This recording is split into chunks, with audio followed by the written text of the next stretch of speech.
আমরা দুঃখের সাথে জানাচ্ছি, ধর্ষণ, খুন, রাহাজানি, ছিনতাই দিন দিন বেড়েছে। এটা আগের যে কোনো সময়ের তুলনায় অনেক বেড়েছে। আমরা রাজধানীতে দেখেছি, রাজধানীর বাইরেও দেখেছি, মানুষ যখন নিরাপদে হাঁটাচলা করতে পারছে না, ছিনতাইকারীরা কুপিয়ে হত্যা করে মানুষের কাছ থেকে যা কিছু পাচ্ছে ছিনতাই করে নিয়ে যাচ্ছে, লুট করে নিয়ে যাচ্ছে।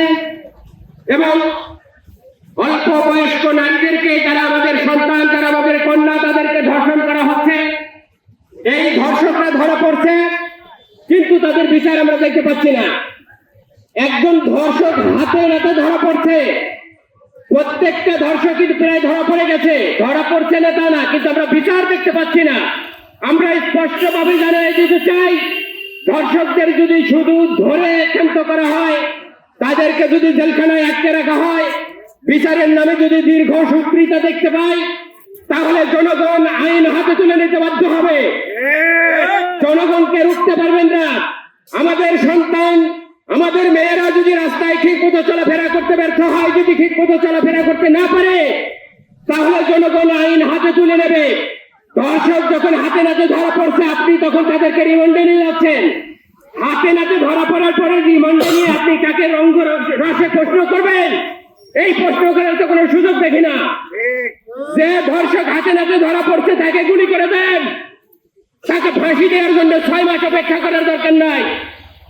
যে ধর্ষক সাথে সাথে হাতে নাতে ধরা পড়ছে, তাকে জনগণের হাতে ছেড়ে দেন। নিজেরা যদি বিচার করতে না পারেন, তাহলে আমাদের কাছে তুলে নেন। আমরা তো প্রশাসনকে সহযোগিতা করতে চাই, আমরা প্রশাসনের পক্ষে আছি, কিন্তু প্রশাসনকে আমরা ধর্ষকদের বিচার করতে দেখছি না। যারা খুন করছে, যারা চাঁদাবাজি করছে, তাদের বিচার করতে দেখছি না। এই বিচার যদি হাতে নাতে সাথে সাথে না করা হয়, তাহলে জনগণ এই বিচার করবে। আমরা এই বিচার হাতে তুলে নিতে বাধ্য হব যদি প্রশাসন ব্যর্থ হয়। প্রশাসনের উপরে আমাদের আস্থা আছে, আমরা শেষ পর্যন্ত প্রশাসনের উপরে এই আস্থা রাখতে চাই। আমরা প্রশাসনকে সহযোগিতা করতে চাই। আশা করি প্রশাসন অতি তাড়াতাড়ি যারা ধর্ষক, যারা ধরা পড়ছে, তাদের বিচার করবে। ফাঁসি দেওয়ার জন্য 6 মাস অপেক্ষা করার দরকার নাই, 3 মাস অপেক্ষা করার দরকার নাই। গুলি করে দেন, সাথে সাথে মরে যাক। কোন ধর্ষকের বাংলাদেশে ঠাঁই হবে না। আমরা এই কথা স্পষ্ট ভাবে বলে দিতে চাই। বন্ধুগণ, আরো যারা নেতৃবৃন্দ যারা কথা বলবেন, যারা আজকে এই মিরপুরের মানুষ, মিরপুরের বুদ্ধিজীবী, মিরপুরের শ্রমজীবী, মিরপুরের শিক্ষক, সাংবাদিক, পেশাজীবী, যারা আজকে এই প্রতিবাদ মিছিলের আয়োজন করেছেন, তাদেরকে ধন্যবাদ জানিয়ে শেষ করছি। আসসালামু আলাইকুম।